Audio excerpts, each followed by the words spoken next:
На денешната пресконференција, првата жена на специјалното јавно обвинителство Катица Јанева соопшти дека поднеле 17 обвиненија за 18 случаи против купно 94 физички и правни лица.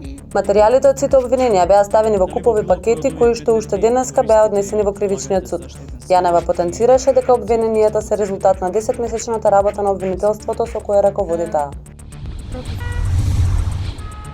Аспазија Софијанова ќе биде разрешена од функцијата директорка на клиниката за детски болести, неофицијално дознава нова од своји извори.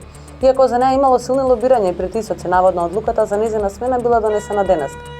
Во ист пакет од функциите ќе бидат разрешени директорите на клиниката за гинекологија и акушерство Марија Хаджилега и на клиниката за очни болести Илјаз Исмаил.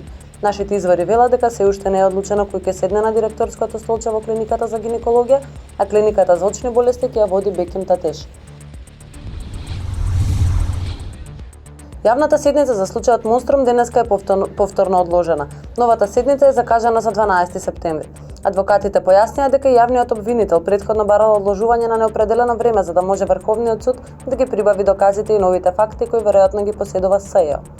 Судот претходно два пати одложи оваа седница, кога прв пат требаше да се одржи на 30 мај. Тоа беше презакажана и повторно одложена на 9 јуни бидејќи дел од адвокатите на обвинетите беа на боледување.